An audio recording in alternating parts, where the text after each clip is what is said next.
তিনিচুকীয়া জিলা প্ৰশাসন আৰু বৃহত্তৰ তিনিচুকীয়া সাংবাদিক সন্থাৰ যৌথ উদ্যোগত তিনিচুকীয়া বাণিজ্য মহাবিদ্যালয়ৰ সহযোগত কলাগুৰু বিষ্ণু ৰাভা দিৱস উদযাপন।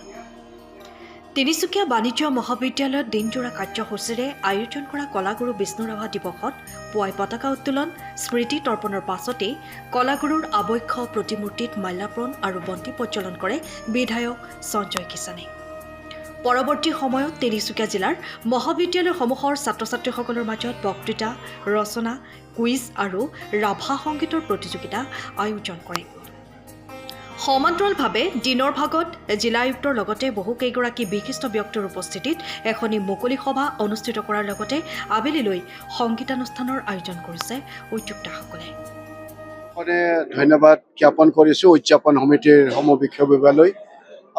তেখেতসকলে মহান ব্যক্তিজনৰ এই দিৱস আয়োজন কৰিবৰ অৰ্থে আজি তিনিচুকীয়া জিলা প্ৰশাসন, বৃহৎ তিনিচুকীয়া সাংবাদিক সন্থা সকলো একাকাৰ হৈ পেলাই এই পবিত্ৰ বাণিজ্য মহাবিদ্যালয়ত এই মহান ব্যক্তিজনৰ সুন্দৰ আয়োজন।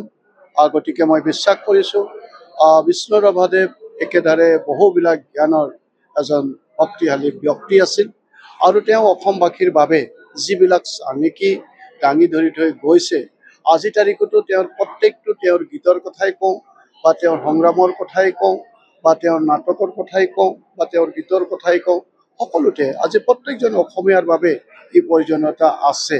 আজি এখন শক্তিশালী অসম নিৰ্মাণ কৰাৰ ক্ষেত্ৰত তেখেতসকলৰ প্ৰত্যেকটো বাণী, তেখেতসকলৰ প্ৰত্যেকটো কথা আজি তাৰিখত প্ৰত্যেকজন অসমীয়াৰ বাবে অতি প্ৰয়োজনীয়তা আছে। এই কথাখিনিয়ে যদি আমি সৰুকত কৰি পেলাই অসমখনৰ বাবে আমি নিজৰ দায়িত্ব পালন কৰি যাম, তেতিয়াহ'লে নিশ্চিত যে আমি এখন শক্তিশালী অসম, আমাৰ ভাৰতবৰ্ষখনক প্ৰতিষ্ঠা কৰিবৰ কাৰণে নিশ্চয় সক্ষম হ'ম। উঠি অহা চামক মই বিনতাৰে অনুৰোধ কৰিম যে তেখেতসকলৰ চিন্তাধাৰাৰে যদি আমি নিজক বৰ্তি ৰখাই পেলাই যদি আমি আগবাঢ়োঁ, তেতিয়াহ'লে নিজেও আমাৰ প্ৰত্যেকজন ছাত্ৰ ছাত্ৰীও নিজক এজন শক্তিশালী ব্যক্তি হিচাপে প্ৰতিষ্ঠা কৰিব আৰু তেওঁলোকে এজন সমাজখনৰ এই অসমখনৰ দায়িত্ব ল'বৰ কাৰণে সক্ষম।